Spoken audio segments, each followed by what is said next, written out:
Right, everyone. Welcome. And there are drinks afterwards, and I'll say so the wait will be well worth it, but more than that, we have a wonderful conversation and discussion in front of us. So with that, I'd like to say welcome to the Berkeley Haas Center for Responsible Business Rudolph Peterson Speaker Series.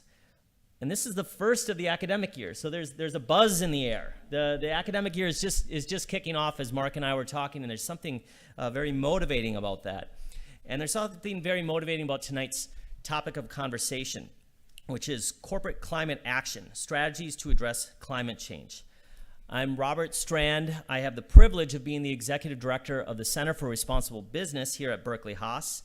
And today we are pleased to be joined by our good friends and colleagues from Tesla, PG&E, Clif Bar, and with our own CRB Senior Advisory Board member, Mark Lee of SusainAbility, kindly serving as moderator. And I'll leave the task of proper introductions to Mark and our esteemed panelists here in just a moment. The Center for Responsible Business is fortunate to have a strong and active student advisory board. We work hard to put students at the center of everything we do, and our student advisory board is an engine to this. And tonight's event is a result in large part of the interests and efforts of our CRB Student Advisory Board. And in just a moment, you'll hear from one of the current members of that board. Now, we also believe very strongly in collaboration at the Center for Responsible Business and drawing upon the strengths of this incredible University of California, Berkeley. Tonight's Peterson event is evidence of this, and we're pleased to have the Berkeley Energy and Resources Collaborative, or BERC, as a co-sponsor for tonight's event. And we also value your input, so you will receive an electronic evaluation sent to the email address to which you signed up. So please fill those evaluations out. We do read every single one of those, and they inform our content. One final thing here before I turn over the mic, and that is that we have some colleagues up here doing something mysterious along the way. And this is, could you remind me the name of your organization? Rogue Mark Studios. And Abby, you're an alum of UC Berkeley. All right, and so they are going to be offering a visual narrative of tonight's conversations, and we'll be doing that at all of our Peterson events this year. So we look forward to seeing what you have for us and how you document this event in a different manner. So we look forward to that. So thank you for joining us this evening. So with that, I now turn the mic over to one of those wonderful students that I mentioned before as a member of our Student Advisory Board, Max Kushner-Lenhoff. Max, please.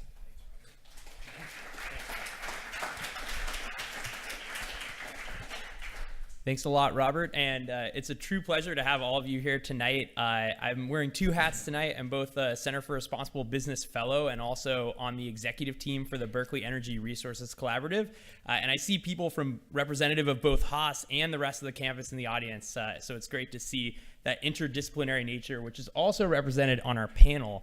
It's a true honor to have panelists from so many different companies, all like different sectors, different approaches to climate change, from measuring sustainability to business model and commercialization of new innovations, to greener design, and to working across the sector in Mark's sustainability work. We have a really unique demonstration of all the different ways you can take leadership when it comes to climate action. So without further ado, I will turn it over to Mark and our panel, but it's really an honor to have them here. Thanks.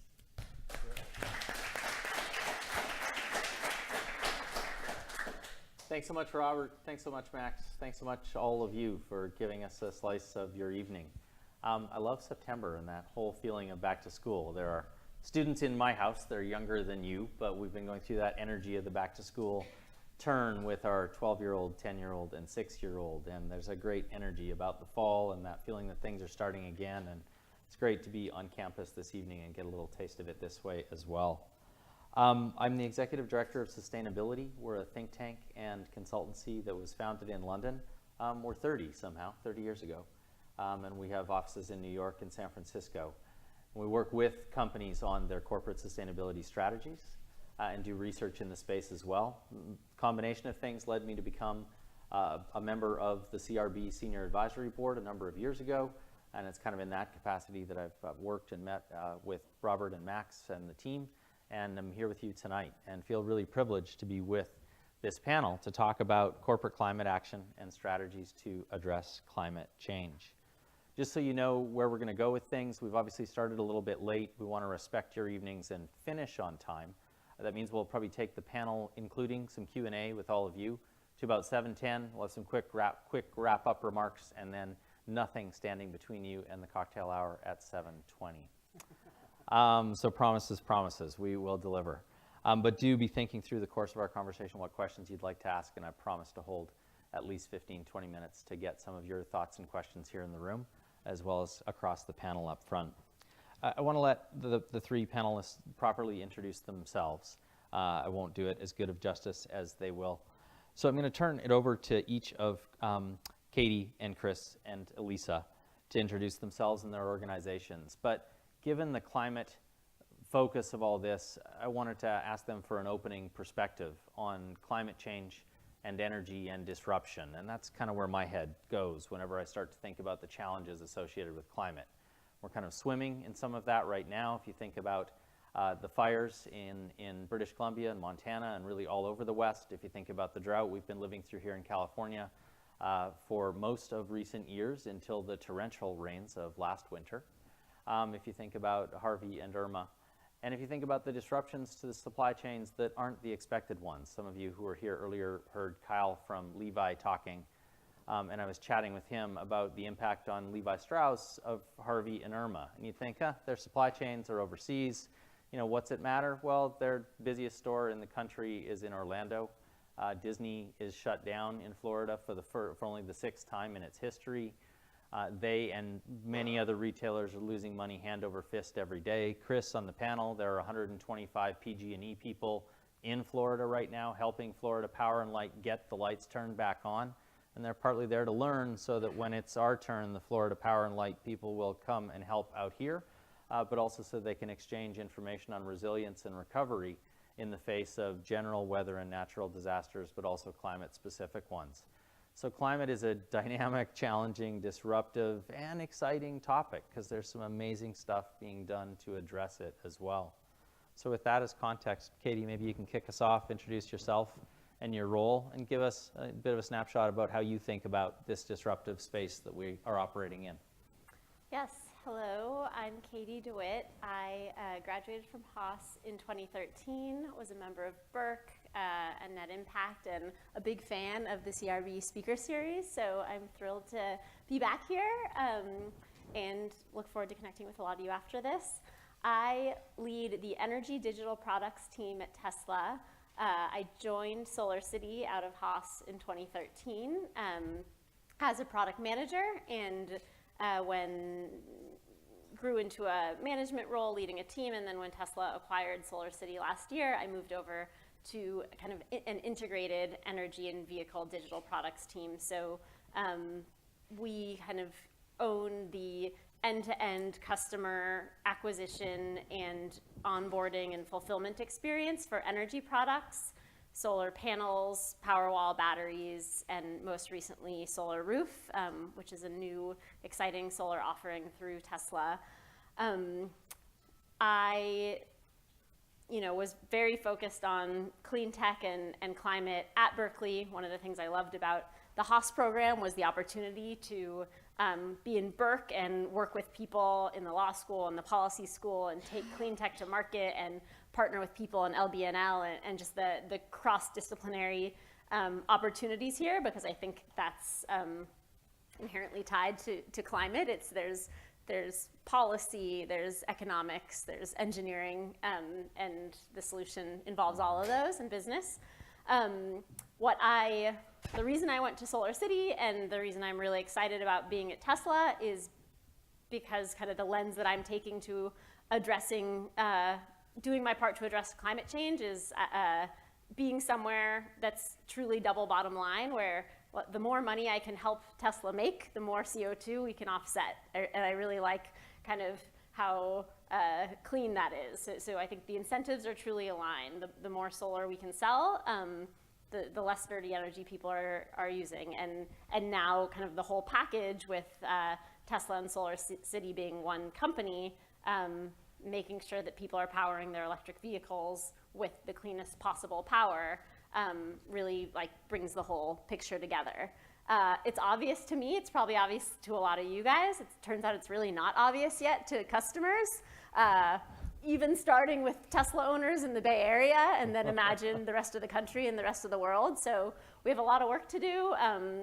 Being on the B2C side, I work a lot on kind of top of the funnel educational content, you know, building an integrated CO2 calculator so people can understand the impact of, you know, if they live in Oregon, how they would be getting their electricity to power their car, if they just powered it from the grid versus from solar, starting to teach people about time of use rates and storing their energy and using it during peak hours. So I believe kind of education and awareness is, you know, one of the most important problems to solve, and you know, making it, my kind of team's design principle is make it as easy as possible for people to do the right thing.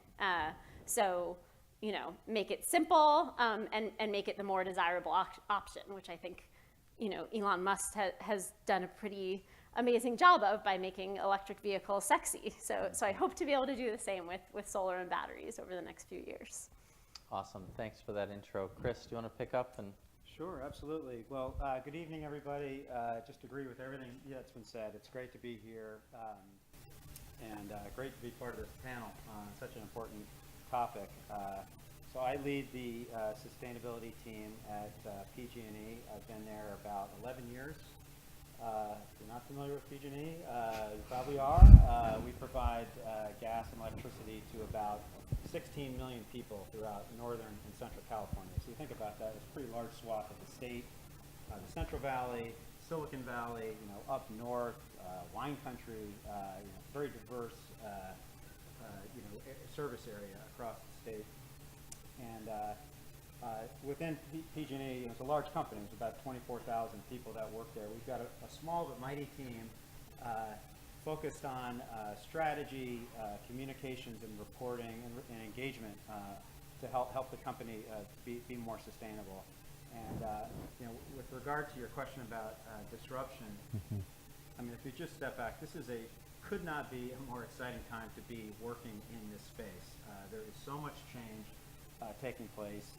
Katie, you know, talked a little bit about it in terms of, you know, technologies, policies, the changing customers' preferences and the way that customers are thinking about and using their energy. You know, we operate here in California, which has some of the most, you know, progressive environmental and carbon policies in the country. And so much of what's happening here in the state just directly relates to the business that we do and our efforts to provide safe, reliable, and affordable service to our customers.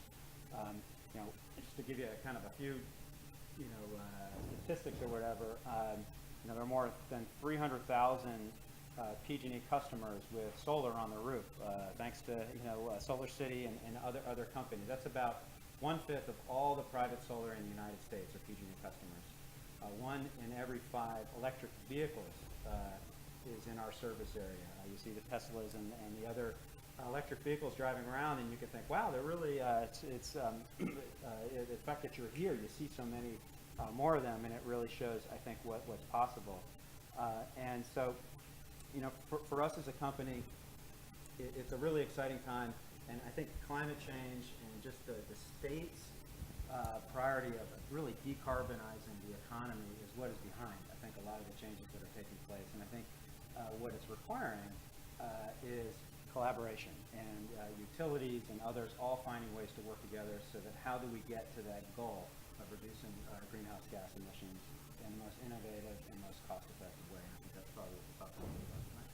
we sure will. Yeah, Chris, that statistic, there are so many PG&E statistics that kind of jar. You think that 16 million people, I think it's about 2% of customers in the U.S., and then 20% of the rooftop solar is here. So the disruption that's rippling their business as compared to any other utility. And Tesla, of course, is reinventing, you know, solar for people as we go.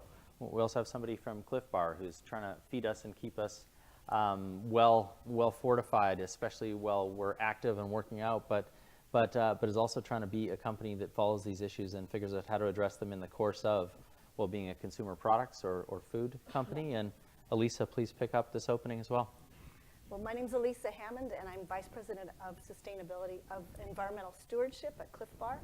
So with food on deck, we've got transportation, energy, and food. And these are the three key areas where we need to address for people to reduce their impact and actually change to creating a net positive impact on climate. And you really can't have a conversation about climate without bringing food into the conversation. It's estimated that 1/3 of all greenhouse gases in the world have been emitted are generated by agriculture, by the removal of forests, by the degradation of soils. Soil is one of the most important carbon sinks, and it's estimated that over half of the carbon in soils has been lost and moved into the atmosphere. And then we have conventional farming systems that use fossil fuels as fertilizer and pesticides. And so Clif Bar has made a commitment to sustainable organic agriculture, the foundation of our sustainability program, and building off of that and building climate action into that foundation has been fundamental to who we are. And I'd like to go back and say Clif Bar is 25 years old. It's a company right here in the Bay Area, next door in Emeryville. We have had just a couple hundred people up until recently. We have now, last year we went from 400 to 1,100 employees. Wow. And the reason is because we built and opened our first ever bakery that we own in Twin Falls. And then we also bought a bakery in Indianapolis. So we now have 400 based out of our headquarters in Emeryville, and the extra 300 in each of those bakeries. So it's really changed the nature of our work into having more control over our entire manufacturing supply chain. And it's really exciting for us to be in that opportunity, have that opportunity. I just want to say one more thing about disruption. And it is our hope to be disruptive from field to final product. We made that commitment in 2003.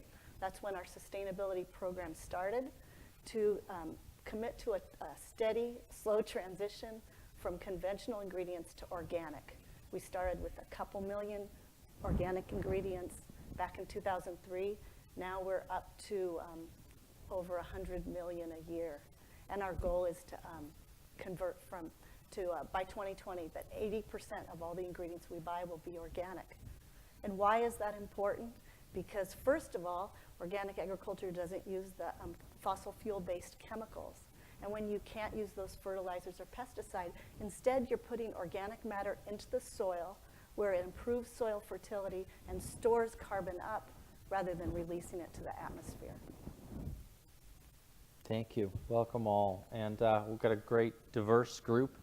We're going to get into their corporate climate strategies and try and figure out how those actually play on the ground. Chris, I'll maybe ask you to go first this time, start in the middle instead of one at the ends. And would love to hear, description of your climate strategy, and ideally if you can get into one or two specific initiatives, maybe give us a sense of the KPIs or the metrics that support it as well. Sure, no, absolutely. Well, as I mentioned earlier, we as a company have a really long-standing commitment to addressing climate change. And in many ways, PG&E's efforts are just interrelated into the state of California's efforts, and we've been at this for quite some time. I think one area thinking about how we're addressing climate change is really in our operations, and that involves working really hard every day to try to deliver clean energy to our customers. So last year, about 70% of the electricity that PG&E delivered to its customers was greenhouse gas free. And we continue to chip away at that. And there are many policies in the state of California that we've been very supportive of that continue to move us along the path. I think another area is everything we can do to really serve as a climate solutions provider for our customers. And that's providing programs, incentives, tools, information to help our customers reduce their carbon footprint. And just one example of that is energy efficiency, which sometimes gets overlooked. And I really can't stress the importance of energy efficiency. Using less energy in the first place is really the fastest, most cost-effective way to address climate change. And just to give you another kind of statistics to give you a sense of the overall effort, last year we helped our customers save about $250 million on their energy bills as a result of energy efficiency. And so there's just a whole suite of programs and offerings tailored for different kinds of customers, as well as information to help, if you think about a residential customer, see their energy use relative to other homes in their neighborhood, so people can kind of see, how do I compare, and then providing them with tools to do that. And just one other example of how we're trying to think more broadly about this and collaborate. We did a pretty cool program last year that we wrapped up called Step Up and Power Down. And it was a partnership between PG&E, the city of San Francisco, and the city of San Jose to work together to try to help businesses in those communities save energy. So it was kind of a focused effort. And one side of it was to work with the facility managers. You do the blocking and tackling, so to speak, of energy efficiency, upgrading your HVAC systems, lighting, and things like that. But equally important was really focusing on people's behavior and providing incentives and different creative ways to get people to pay attention to the energy that they're using and find creative ways to do it. And I'll just give you one example. One of the common challenges is vampire loads. Power. People leave electronics on when they go home at night, or leave their computer on, their office on when they leave. And so we tried we had these campaigns with two different approaches. One was to reward people. So if you actually turned off, your computer at night, we have people, go through and actually leave them a little candy, a little treat, So you come in, a little note, congratulations, you did the right thing, to kind of reward the positive behavior. Sure. And on the other side of it was, if you've left it on, you came in and get these little vampire fangs, as a little reminder. Say, okay, try again. There's vampire power. Did you know? Just leaving this computer on, is generating. And it's a little simple thing, but it all adds up. And that can just getting people in the habit of thinking about how they're using energy and changing their behavior. Then it's the gift that keeps giving, because then you're not using that energy in the first place, and you're not generating those carbon emissions. Chris, you threw a statistic in the middle about the current portfolio being 70% greenhouse gas free. Can you break that down for us and tell us where the portfolio's going over what kind of timeline?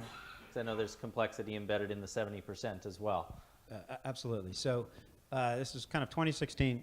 So last year it was about 33% of what California calls qualifying renewables. So that is basically everything you think of, wind, solar, geothermal. It does not count large hydroelectric power, and PG&E has one of the largest hydroelectric systems in the country.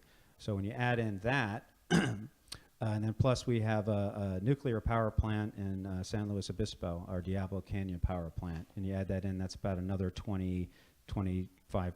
So you add that all up, and it's about 70%. State of California has a variety of policies in place, one of which requires utilities to get to 50% qualifying renewables by the year 2030, doubling energy efficiency. So there's a lot of other things in place that are, that's kind of the path, that we're on. Terrific. Katie, Chris mentioned changing behaviors, and in a way you're enabling them with everything Tesla does. But can you pick this up and tell us more broadly about Tesla's climate strategy and where it's going?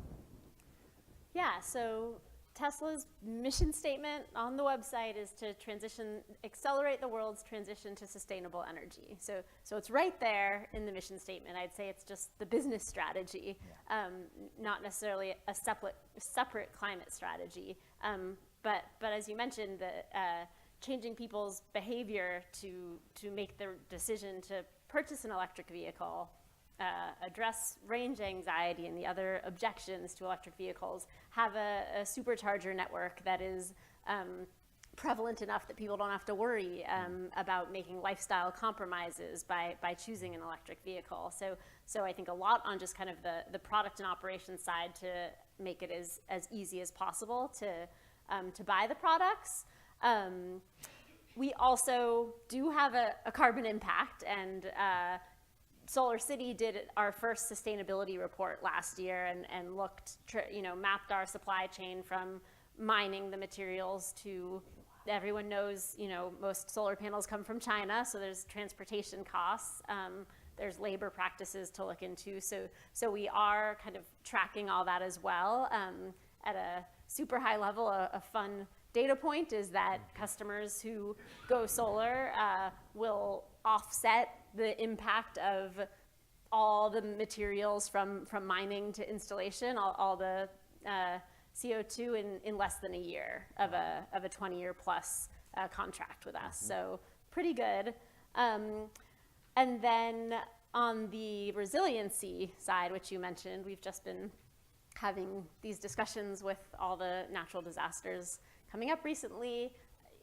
Tesla on the vehicle side did a cool thing where they did an on-air software, over-the-air software update to extend people's battery range in Florida last weekend. So people who are trying to get farther away from the storm had more range. A lot of superchargers were down. There was a conversation about, well, how are they going to get back home if there's no electricity? So there's a lot to think through there. We have a team working on microgrids and doing pilots on islands, and so I think that there's kind of a resiliency product strategy for mitigation, not really climate change mitigation, but as to kind of reinforce and have backup from the grid or places where there isn't a stable grid. There's also kind of a product play there.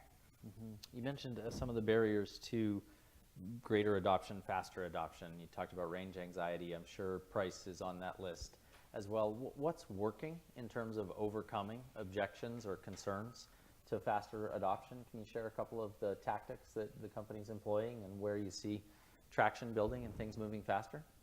Yeah, well, I think Solar City, along with some of the other kind of big solar companies, the big innovation there was around financing. So removing the barrier of the upfront cost of solar by offering lease and now increasingly loan financing.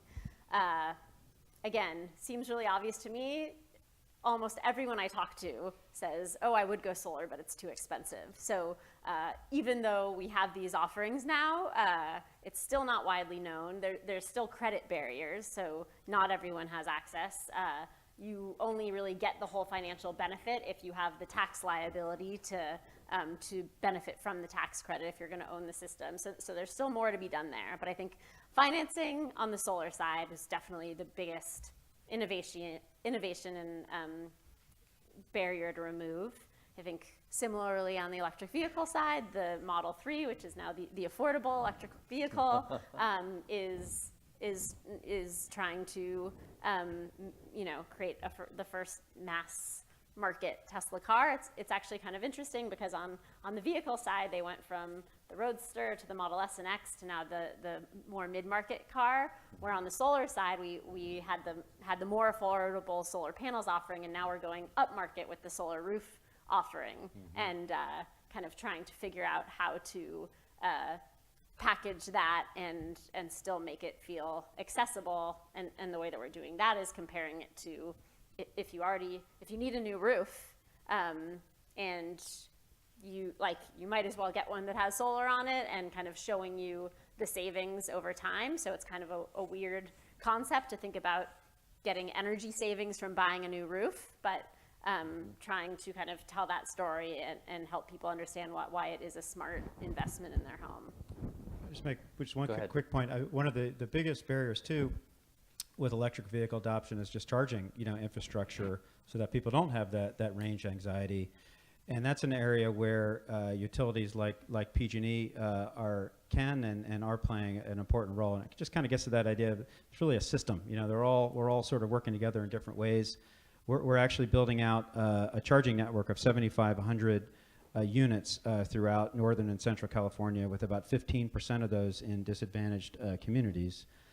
And just another example is we did a big research project funded by the California Energy Commission, where we did a map of 300 optimal locations for DC fast charging systems based on the available capacity with the electric grid and other things, so that kind of and that's publicly available as a map. You can kind of see where would be the best places to put these fast chargers that, are really key, because with those you can, charge your EV in like, 20 to 30 minutes versus the more traditional mode, which can take a couple hours. So there's just, I think, opportunities for different groups to come together and help figure out what are the gaps, and then help, address them.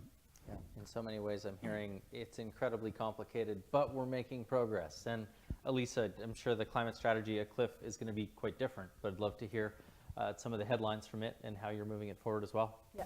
So our climate strategy comes right out of our sustainable business model at Clif Bar. And that Clif Bar started in 1992. And in 2000, the founder of Clif Bar was with a partner, started the business, and there was an offer to a big corporation to buy Clif Bar. At that time, there were only 2 competitor bars, Balance Bar and Power Bar, on the market, and many natural food companies were selling. So it was a real struggle, but the founder, Gary Erickson, and his wife were able to hold on to Clif Bar, buy out their partner, and stay private. And this has been a fundamental piece of our sustainability model, which is now a 5 bottom line sustainability model. The first one being sustaining control of your company, staying private, and we are now 20% employee owned. And we also have a commitment to sustaining our brands, the integrity of our brands, employees, community, and planet. And that's environmental sustainability, where the climate initiative lives. And we are actually required by law through our bylaws to deliver value to all 5 bottom lines. So when we create a climate strategy and set our climate goals, we have to deliver on those climate goals as part of our business model. So when we launched the commitment to organic, my background is in agriculture and ecosystem ecology, and I had an absolute sense that we can't talk about sustainability if we don't address climate and energy. Mm-hmm. So we assessed our footprint for our headquarters, baking and shipping, and then made a commitment to that being climate neutral and using green power from 2003 forward. And while that took purchasing renewable energy credits and investing in carbon offsets that create social benefits, for example, helping to build schools, school-owned wind turbines, community-owned wind turbines, we have helped invest in over 36 different renewable energy projects across the country. But what happened at Clif Bar, putting a stake in the ground on a commitment to climate neutral and green power, it created innovation across the company. And one of the ways that showed up is when we moved into a new building in 2010, they made a commitment to a solar array. We have a solar array that was the largest smart solar array in North America at the time, and it generates 80% of our office energy. When we built this bakery in Twin Falls, it's 30% more energy efficient, 40% more water efficient, and then we're using wind energy from Idaho to power that. We've just learned that this commitment to taking responsibility for our climate footprint has profound ripple effects for creating new innovations across the company. One of the most important ones, I think, is our sustainability benefits for our employees, because as they become part of the solution, we provide funding for people to make energy efficiency upgrades, to help them install solar, and to buy fuel-efficient hybrids and electric cars. And super excited that, it's not 300,000, but we have 25 solar arrays. But what we do have is 430 fuel-efficient cars to date have been purchased. That's more than 1/3 of the entire company, including Idaho and Indiana, are in a fuel-efficient car, which makes you part of the solution. Mm-hmm. So our mission statement for our climate program is build the climate movement, and that is the vision that we have. Mm-hmm. ELISA, some of the things you mentioned are sort of direct, and they're maybe what everybody would expect in a climate strategy. It's renewable energy and it's offsets. And then you said, and we have bylaws that make us make better decisions. And the implication there is somehow your governance is part of your climate strategy. Can you expand that? Yeah. Because of that governance, I think that we have been able to take more bold moves that would be harder to justify if it was just always a financial return on investment. And it's, people see the multiple benefits, for example, in providing employees really effective sustainability benefits. We have great employee retention. We attract really fantastic employees.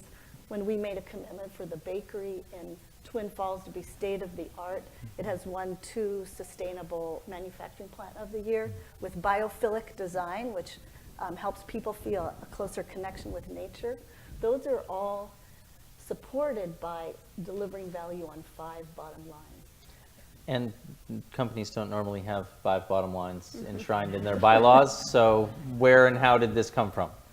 This, I think it was such a profound experience for the founders to say, they got right up to almost signing the deal to sell Clif Bar to a big corporation, because with a 50-50 partnership in the beginning, it was hard to see a way out of that. And when Gary Erickson, the founder, did struggle to hold on to the company, and his wife Kit said, we can do more good by keeping the company than selling it, that vision has driven a new kind of sustainability for our company. I came from this background in ecology, and I'm thinking sustainability is about nutrients and water and energy. And the founders said, no, for us, sustainability is about sustaining control of your company so you can do all the other good things. So I think that it's really important, and here in the Center for Responsible Business, to think about how governance influences everything you do and all the visionary things you hope to do. Yeah, it can be profound, actually, in creating the permission, freedom, and space to put a strategy into action and make sure it endures. And it sounds like you've done something remarkable with the culture, too, to be able to endure the kind of employee growth you went through last year and to have the take-up that you've had on things like the clean energy vehicles.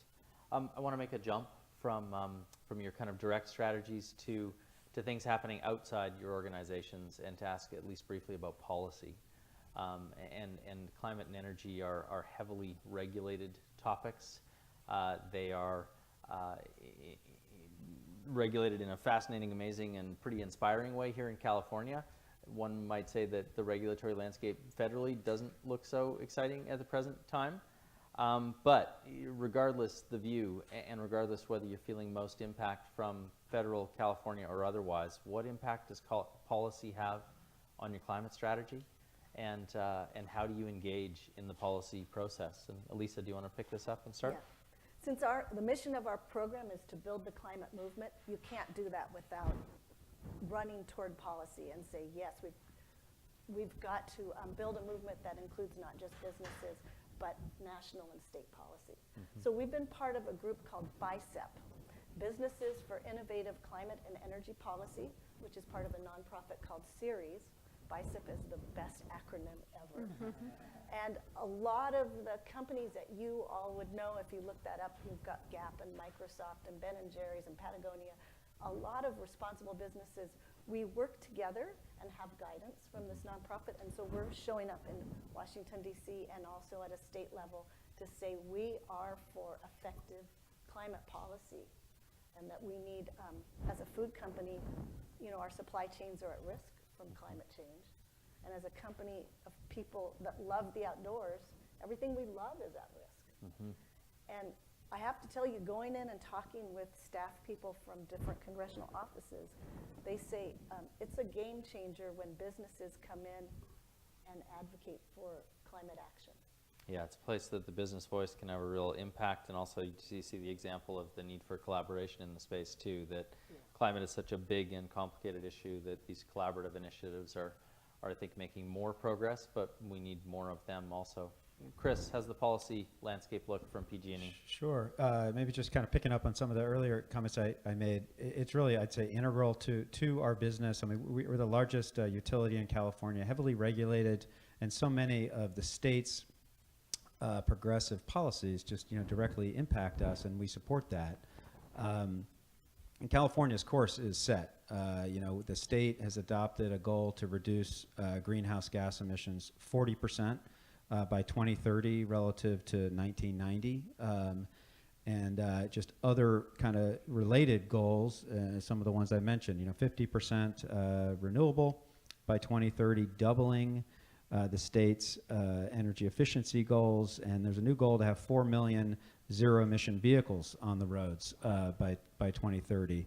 The state recently extended its cap-and-trade program to the year 2030. So California is moving ahead, and I think there's a real opportunity for us as a state to demonstrate, how this works and create a model, for others to follow. Climate change is such an urgent challenge. There is no time to waste, and so that's, we're supportive of that, and also really instrumental thinking, how do you do this in a cost-effective way?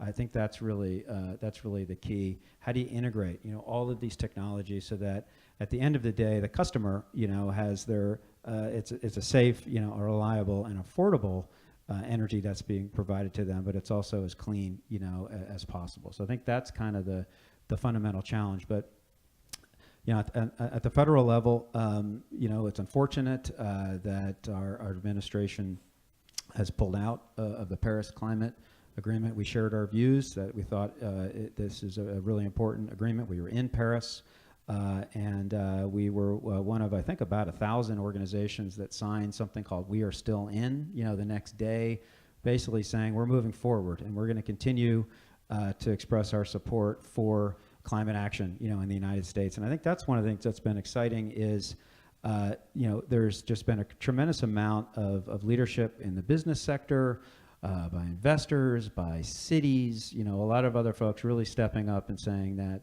this is important, and we're gonna keep going. Great. And Katie, last, ideally, quite quick word on policy. Yeah, we are massively dependent on policy. You can look at a map, and the states where there are net metering policies and other incentives for solar, we're in, and there's a bunch of states that we're not in, and a lot of them are in the south where a lot of electricity comes from coal. But just one quick example of how dependent our business is, and I think it's also one of the biggest risks to our business. In 2015, within the span of a week, the federal government extended the investment tax credit, which was a massive win for the solar industry. It's the 30% tax credit that owners of solar projects get. And our stock shot up. And then a week later, and sadly right before Christmas, Nevada just pretty much shut down the residential solar business by totally taking away net metering. They just killed it in one fell swoop, and our stock went way down. But even more tragically, we had to close down our warehouses there really quickly and try to relocate people.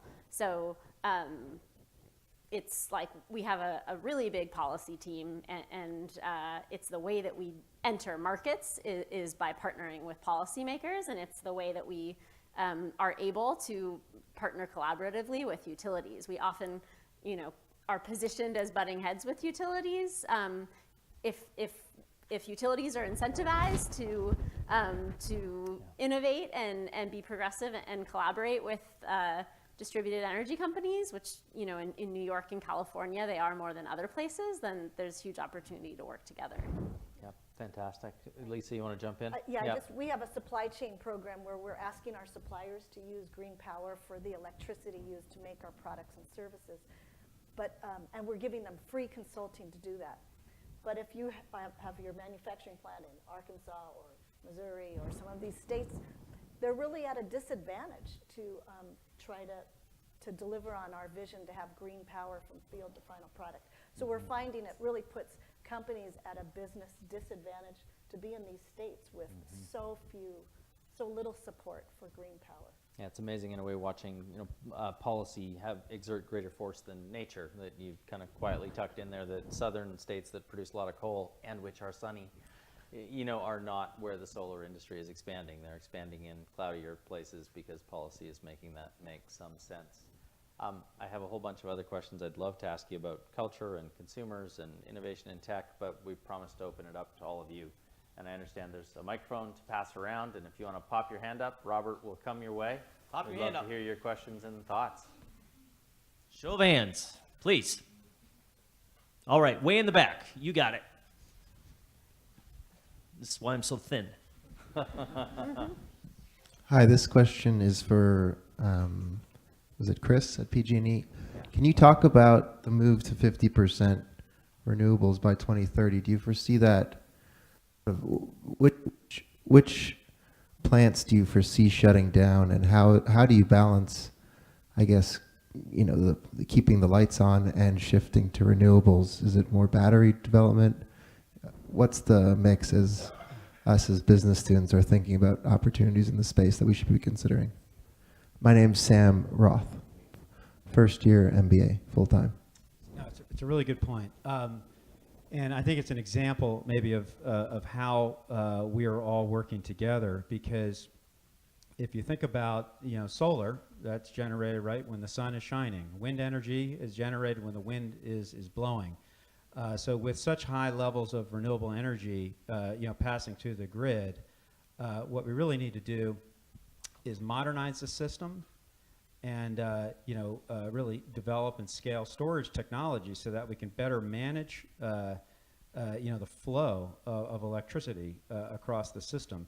So one of the areas that we're really focusing on is modernizing the grid to figure out how do you integrate all of these variable sources of energy and new technologies. So again, at the end of the day, you're integrating that renewable energy, but you're just providing that reliable service for customers so that when they turn on, you know, the light switch, the electricity is there. Most people don't really care, you know, what's happening. They just want to make sure that, you know, that it's there for them.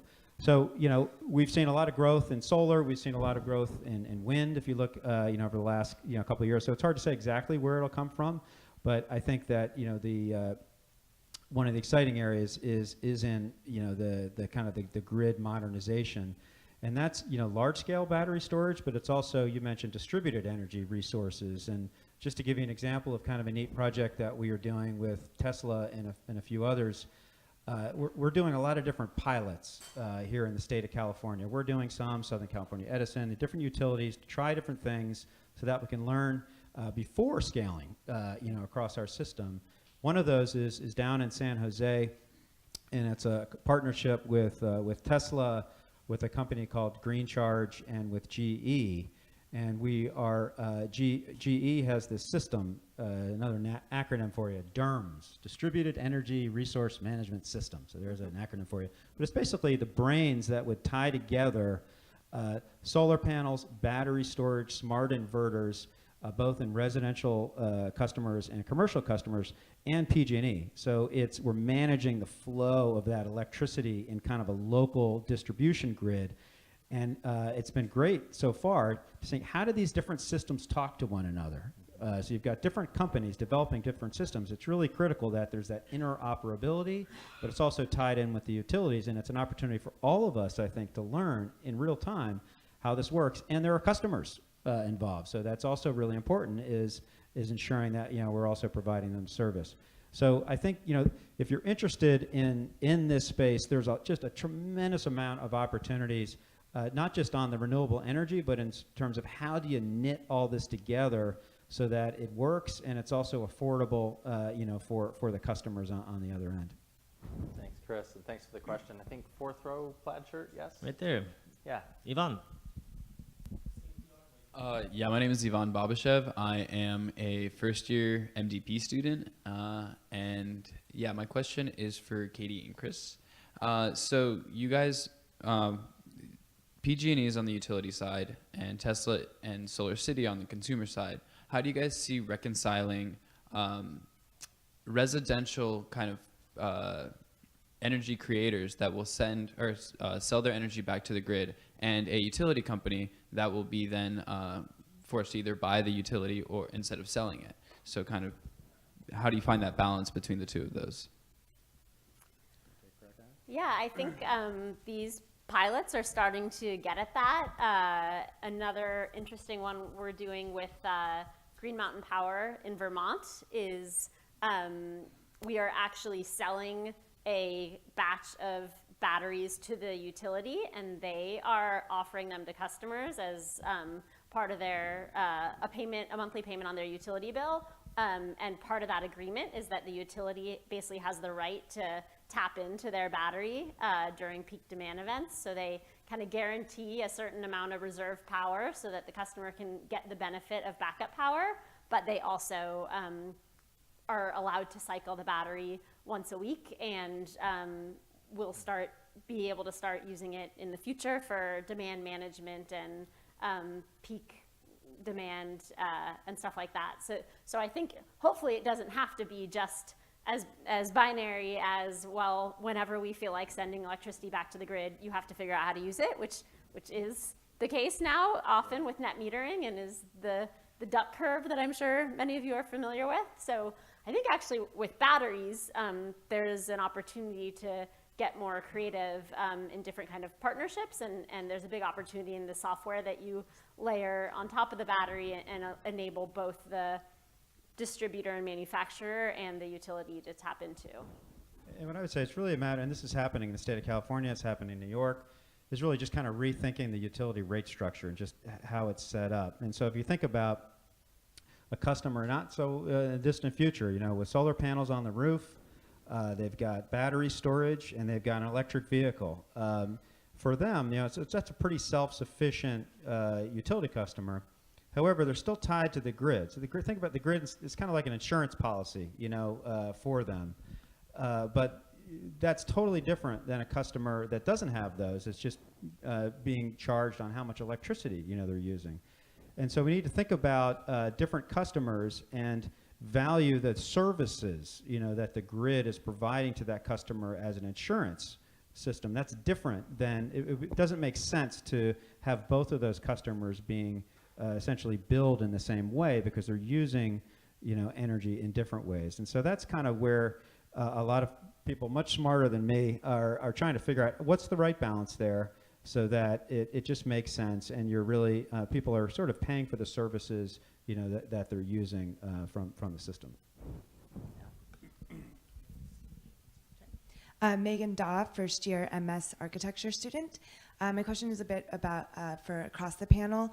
You've talked about how policy can drive sustainability in an organization or in a market, as well as self-governance and kind of setting those regulations within your own company. Which do you think is more effective across the board? And if it's self-governance, how do you drive that in the marketplace for companies that might just have a revenue as their incentive? I was going to say it's not probably an either or. I think you know, in some ways, what's kind of neat about all the companies here today is it's a combination of both. You need that strong policy signal, because that, you know, sets a direction, but you also need, I think, the internal culture. We just recently adopted a new, we call it our mission vision culture. Last time we did this was back in 2005. And so we have a new vision at PG&E, and a sustainable energy future is the new vision for the company meeting the climate challenge. And so I think it's really important to have kind of that external push, if you will, but it's also important to have kind of an internal clarity around your vision, because that gives the employees, which really make up the company, you know, the employees are the company. It gives them a clear sense of what the company is all about, you know, where it's headed, and give something, you know, for folks to rally behind. One other just, I think, really important component to all this on the governance is engaging with your stakeholders. And we set something up about a year and a half or so ago. It's an external sustainability advisory council, where it's a formal structure, and they meet, you know, regularly with our leadership. And I think that's really important, is that within any company, you don't have all the answers. It's really important to engage with other people with different views, learn from them, and get their perspective on what the future looks like, because it's all kind of changing, you know, real time. There was a whole panel question. ELISA, would you add to it? And Alexa, maybe we'll hold you in favor of getting another question in. Is that okay? I do think they work together, and you know, when we did some of this lobbying, and then they hear from businesses. So a business has already decided they want to lobby on behalf of effective climate policy, then that makes it safe for legislators to come out and support that, because they want to support business. So, but we can't move ahead with just individual companies and homes going green. We really need to have a policy vision that moves us forward, especially given the fact that we are no longer part of the Paris Climate Agreement. The good news is California is going to, sixth or seventh largest economy in the world, and we are forging ahead. Yeah, and I think, you talked about the cultural platform you have and the governance that drives it, but I suspect you, like so many others, kind of hit limits periodically where unless the larger policy environment changes, you can't move forward again. So there's a circular rhythm to it. Robert, there are a few more hands. Yeah, great. Hi. Excuse me. I'm Sonia Hedrick. I got my MBA here in 2016. I work at the Sustainability Accounting Standards Board. SASB is a nonprofit that develops standards for publicly traded companies to report on their material sustainability performance to investors. And my question for the panel is, how do you determine what metrics to use in tracking your performance on these climate change and other environmental initiatives? Are you talking with investors? Would you have some kind of counsel? Are you talking with your peers, looking at what they're doing? Are you using SASB? Are you using SASB? Katie, will you take this one? Yeah, we have, I think CO2 offset is kind of the core metric that we have been using, although I've just been part of a few conversations where we're debating, now that we're telling the story of batteries with solar, is there additional value in consuming your solar on site versus sending it back to the grid? It's the same electrons that somebody's benefiting from. There's tiny efficiency loss by sending it back to the grid. There's also efficiency loss cycling it in the battery. So we're kind of having debates about how you tell the story of carbon footprint versus carbon offset is what we're debating right now. But I think that's the main metric that we use for environmental impact. The life cycle analysis and sustainability report we did at Solar City, we also looked at labor practices and at gender and ethnic diversity within the company.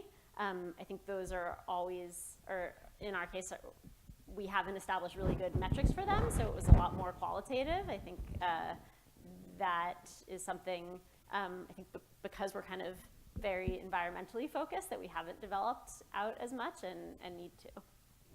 Lisa, can you add a metrics example? And Robert, I'll look to you to decide whether we can do one more question or whether you're wrapping up after this. So for the planet aspiration, we have metrics around 80% organic ingredients by 2020. For zero waste, we want to have zero waste facilities for our bakeries and headquarters. By 2020, that means 90% waste diverted from a landfill or incinerator. And then for climate, we have maintaining our climate neutral and 100% green power. But in addition, we've added one for supply chain, and it's called 50-50 by 2020. We're aiming to get 50 supply chain facilities using 50% or more green power for the energy used for Clif Bar by 2020. And we're halfway to that supply chain goal. Yep. Max. All right. Yep. It's been a great panel, guys. Really appreciate it. I was just going to share a few highlights. First, going back to ELISA's comment, we had basically the whole climate chain represented here. We don't only have the energy side with PG&E, the transportation side with Tesla, but also the food side with ELISA. So I appreciated her highlighting that. And of course, the numbers that were thrown out, 70% carbon free on PG&E's grid currently, Clif looking for 80% organic by 2020, and Tesla 100% focused on enabling renewable energy. But I think that really one of the things that stuck out to me in what's been said on the panel so far is just to what extent these companies are focused on enabling customers, on making it as easy as possible for people to do the right thing, as Katie said. And that's really the best case scenario when you're talking about climate change. The next step, we talked a little bit about governance and how it influences everything you do. Both the internal governance on boards within the companies and the visions that they're putting out to their employees, but also the external governance and the challenges that come with that at both the state and the national level. Luckily, we are going to, as Chris said, demonstrate how it works and provide a model for others to follow here in California. And all of these companies are obviously a part of making that happen. I think that, of course, the companies are doing it on their own, but I'm glad we got to talk a little bit about collaboration towards the end. And so much of this is really providing the policy framework and our job here at Haas and the Center for Responsible Business and BERC to provide the platform for these companies to get together and really talk about how to make that happen. Because, of course, there are differing incentives. There are different shareholders, different stakeholders represented across the board here on this panel. But it was really heartwarming, at least for me, to see that there are people out there in the private sector making a difference on these challenges that we see in the world today. So with that, I will turn it back to Robert, but I really appreciate everybody joining from both BERC, CRB, Haas, the rest of the campus. Thanks so much for coming out, and thank you again to our panelists. Thank you, please.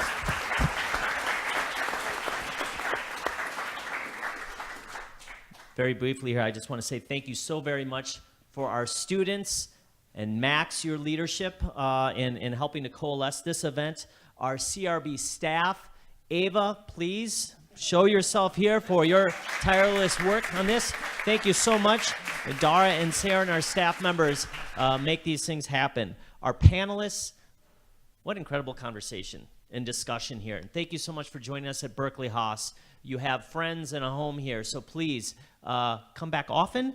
And that's also a warning that we're going to have you come back often also. And, of course, Mark, thank you so very much. Member of our senior advisory board for the Center for Responsible Business and clearly an expert moderator. We're so grateful for your time here. So please, another round of applause, particularly for our moderator and panelists here. Thank you so much.